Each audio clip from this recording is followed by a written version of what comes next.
હવે વિદ્યાર્થી મિત્રો જોઈએ કેટલા દાખલા છે. દાખલા નંબર 21.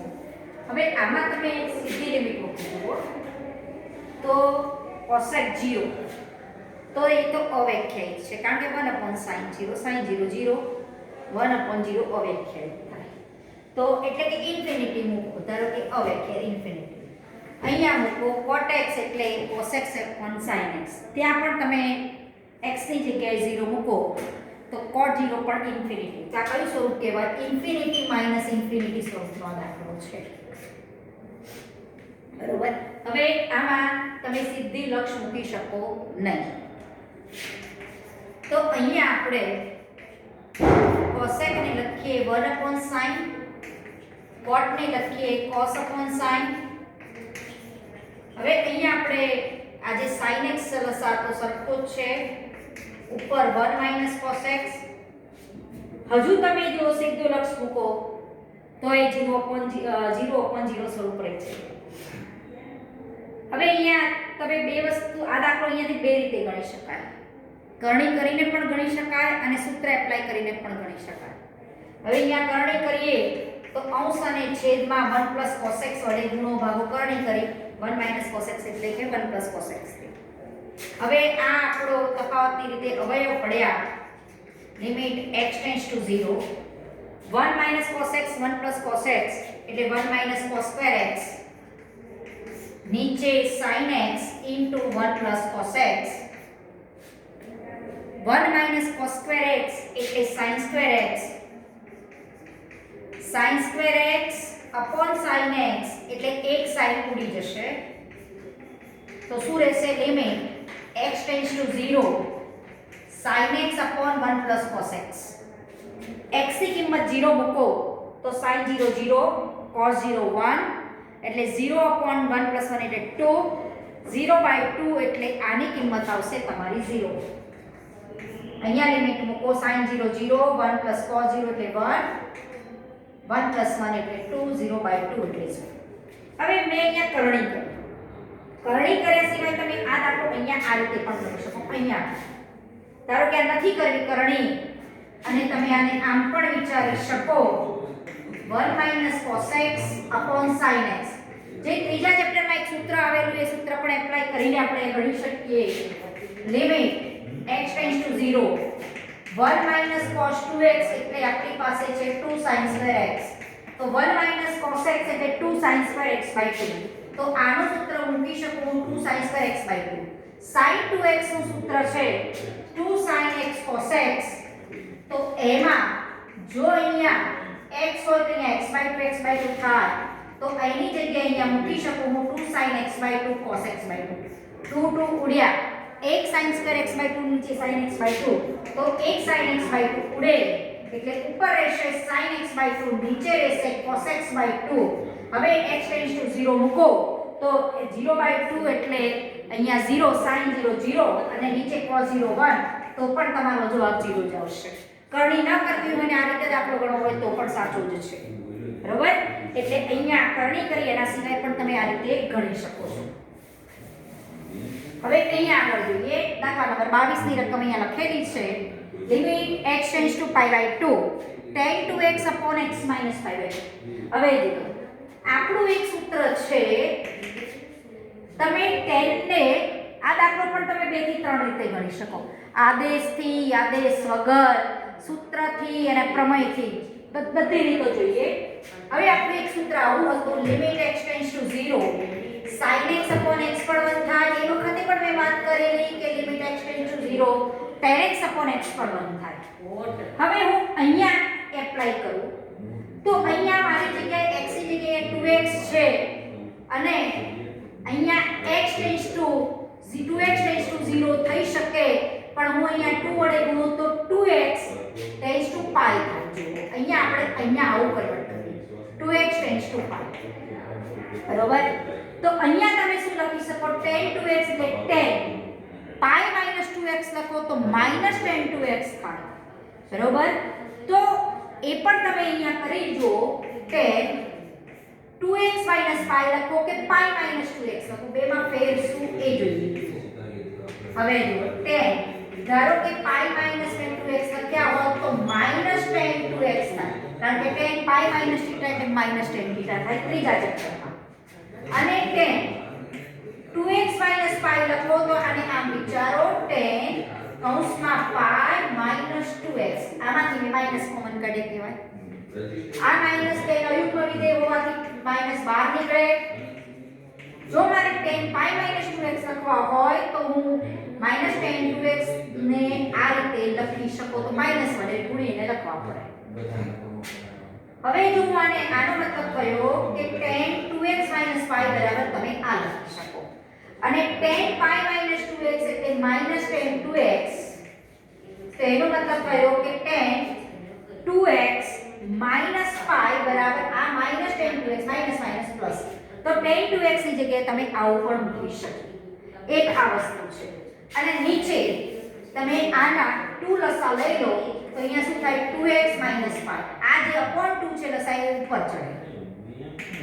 હવે આ 2x ટેન્ડ્સ ટુ પાઈ તો limit 2x pi tends to 0 એટલે આ 2 અચળ બહાર કાઢી શકો tan 2x પાઈ upon 2x પાઈ એટલે 2x પાઈ ટેન્ડ્સ ટુ 0 તો લિમિટ x ટેન્ડ્સ ટુ 0 હોય તો tan x upon x ની વેલ્યુ 1 તો 2x પાઈ અને આ પણ તમારી 1 થાય 2 1 તો જવાબ આ રીતે પણ 2 નીકળી શકે અથવા આ દાખલો તમે આ રીતે પણ ગણી શકો અહીંયાથી જ ખબર પડે કે અહીંયા આપણે x પાઈ 2 બરાબર y આદેશ લઈએ તો પણ આ દાખલો થાય x પાઈ 2 બરાબર મેં y આદેશ લીધો x તમે પાઈ 2 તરફ જાઓ તે y ટેન્ડ્સ ટુ 0 x ની જગ્યાએ પાઈ 2 મૂકો તો y ટેન્ડ્સ ટુ 0 થાય આદેશ લો એટલે લિમિટ બદલવી માટે લિમિટ y ટેન્ડ્સ ટુ 0 હોય tan અહીંયા x ની જગ્યાએ મૂકી શકીએ પાઈ 2 વત્તા y તો અહીંયા x ની જગ્યાએ મૂકો પાઈ 2 વત્તા y લિમિટ y માં છે એટલે બધું y માં કન્વર્ટ થવું જોઈએ એટલે limit y tends to 0 tan 2 ગુણો અહીંયા 2 * પાઈ 2 એટલે pi plus 2y upon y બરાબર હવે limit y tends to 0 tan pi plus 2y પાઈ ગુણાકાર વિધેય તેનું તે ચરણ ત્રીજું આવ્યું એટલે tan ધન upon y હવે tan 2y ટેન્ડ્સ ટુ 0 હોય તો 2y ટેન્ડ્સ ટુ પણ 0 થાય તો અહીંયા તમે 2 વડે ગુણ્યા 2 વડે ભાગ્યા 2 આગળ લઈ લો અને આની કિંમત તમારી 1 થશે એટલે તો પણ જવાબ તમારો 2 આવશે એટલે આ રીતે ગણો કે આ રીતે ગણો જવાબમાં કોઈ ફેર પડશે નહીં એટલે tan 2x એટલે તમે આમ સીધું લખો તો tan પાઈ માઈનસ 2x એટલે તો માઈનસ tan 2x થાય tan પાઈ માઈનસ થીટા અનુસાર આ માઈનસ નિશાની જો હું અહીંયા આપું તો આ માઈનસ નિશાની જો અંદર મળે તો આને આમ તમે વિચારી શકો બરોબર તો આને લખાય tan 2x પાઈ બરોબર એટલે tan 2x પાઈ બરાબર માઈનસ પ્લસ tan 2x લખી શકો હવે આગળ જોઈએ 23 દાખલો દાખલા નંબર 23 માં દાખલામાં આપણને વિધેય વ્યાખ્યાયિત આ રીતે થઈને આપ્યું છે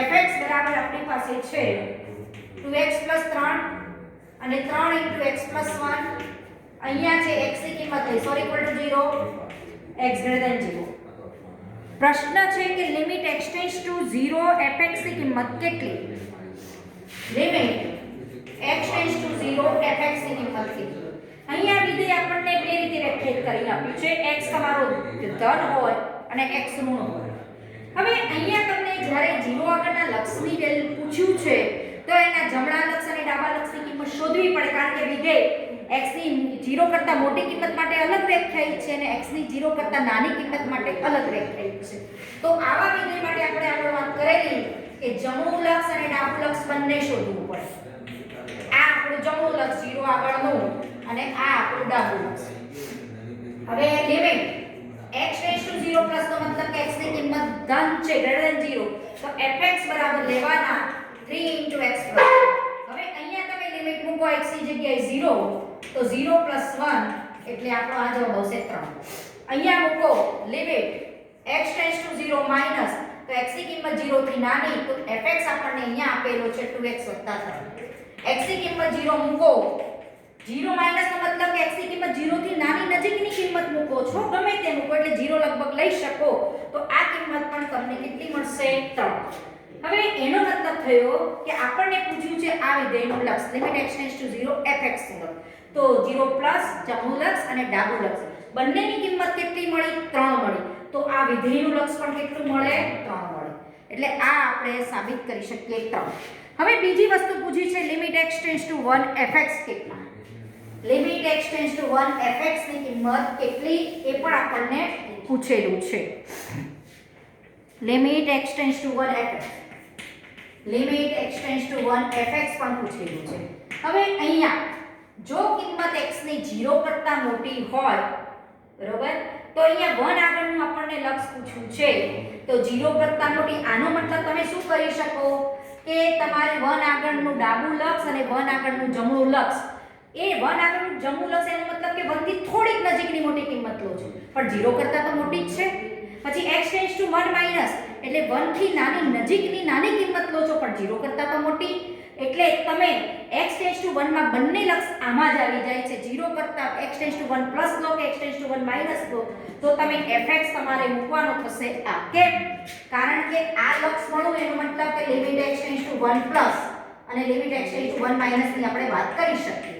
આનો મતલબ થયો કે x ની કિંમત 1 થી મોટી પણ 1 થી મોટી નજીકની પણ આપણે fx તો અહીંયા બે જ રીતે વ્યાખ્યાયિત થયો છે જો તમે x ધન લો તો તમારે fx આવું લેવાનું છે x 1 થી મોટો હોય તો 0 થી તો મોટો છે જ કહેવાય છે એટલે અને અહીંયા x 1 થી નાનો છે પણ 1 થી નાનો નજીકનો નાનો છે પણ 0 થી તો મોટો જ લેવાય બરોબર એટલે આપણે અહીંયા fx તરીકે લઈ શકશું 3x + 1 આ આપણે કોમન સેન્સ થી આપણે કામ કરવાનું અહીંયા 3 x ની જગ્યાએ 1 મૂકો 1 + 1 2 2 * 3 એટલે 6 આનો જવાબ આવશે 6.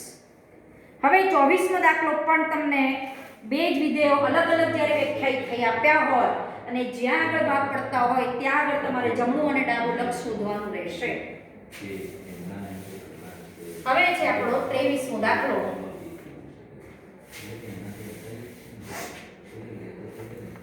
23મો તો આપણે જોયો દાખલા નંબર 24 fx બરાબર આપણી પાસે છે x² - 1 x² -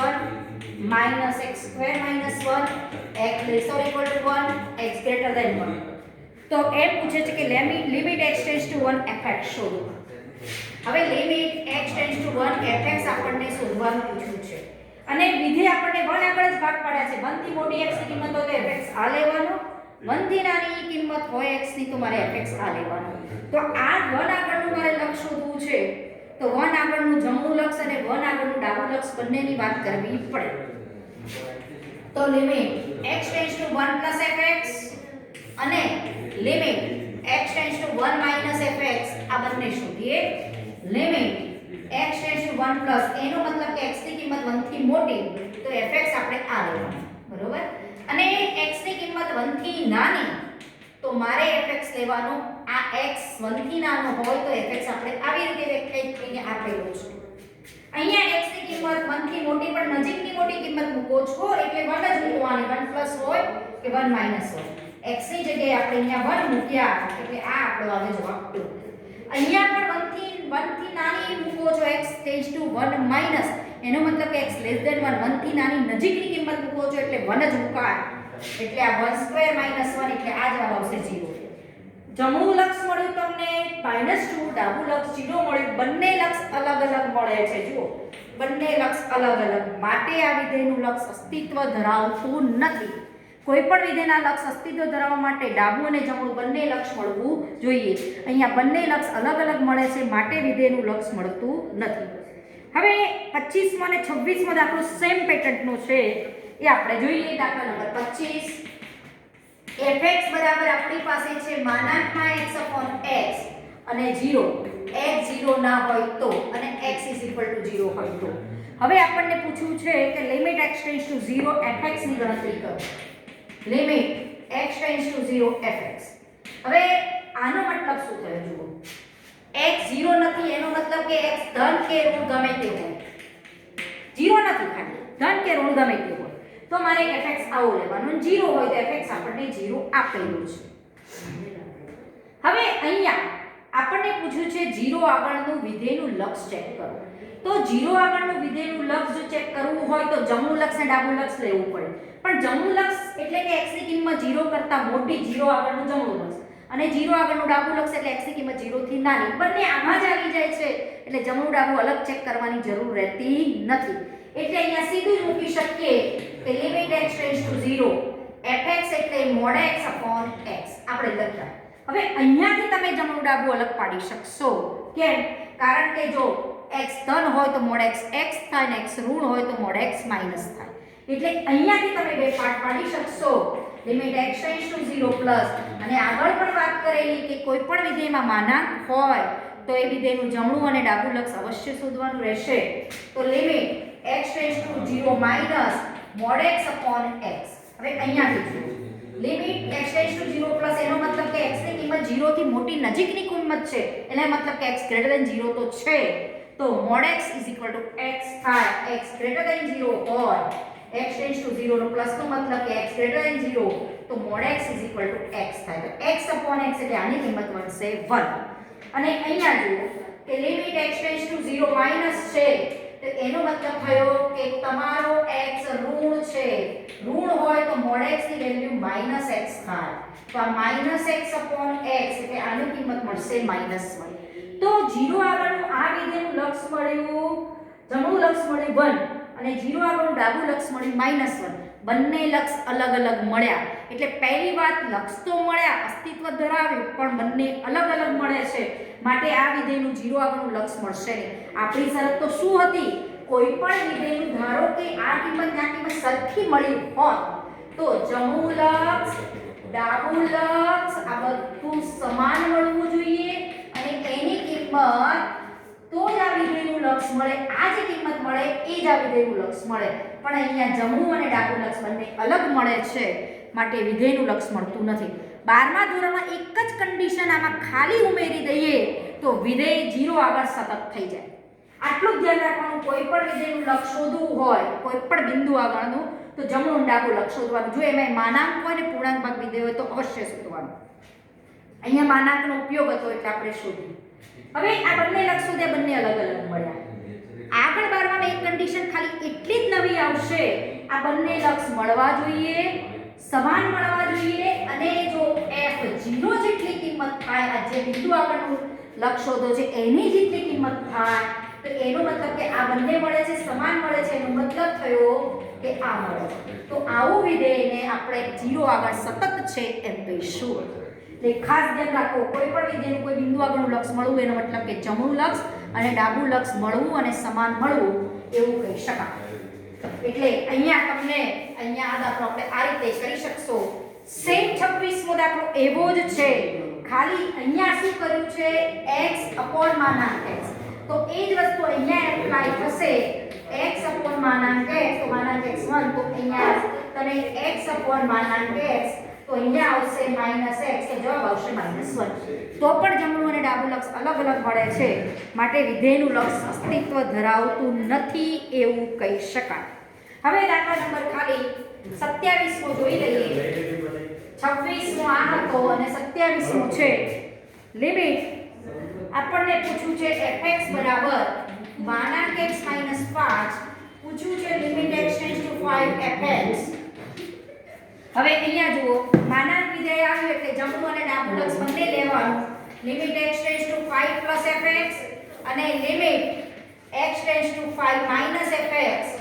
હવે અહીંયા limit x tends to 5 plus fx એટલે તો આપણી પાસે અહીંયા માનાંક x - 5 જ છે. એનો મતલબ કે x ટેન્ડ્સ ટુ 5 પ્લસ તો x ગ્રેટર ધેન 5 તો માનાંક x એટલે x 5 થી મોટો છે એટલે ધન તો છે જ. તો માનાંક જો x ની કિંમત ધન હોય તો માનાંક x પોતે નીકળે તો અહીંયા લખી શકો limit x tends to 5 plus માનાંક x x અને x ની જગ્યાએ 5 મૂકો તો 5 - 5 બરાબર 0. હવે એવી જ રીતે આપણે જોઈએ limit x tends to 5 minus વિધેય તો આપણું માનાંક x - 5 જ છે. x ટેન્ડ્સ ટુ 5 માઈનસ એનો મતલબ કે x 5 થી નાનો છે પણ નજીકનો નાનો છે. નજીકનો નાનો છે એટલે કે ધન તો છે જ. તો આના માટે પણ માનાંક x બરાબર શું થશે x. તો અહીંયા limit x tends to 5 minus માનાંક x ની જગ્યાએ અહીંયા મૂકી શકો 5 થી નજીકની કિંમત મૂકીએ એટલે આપણે 5 જ મૂકીએ છીએ. 5 - 5 એટલે 0. એટલે ડાબું અને જમણું લક્ષ આ વિધેયનું બંને સરખું મળે છે. એટલે આ વિધેયનું લક્ષ તમારું થશે 0. બરોબર. આગળના દાખલા આપણે પછી જોઈશું.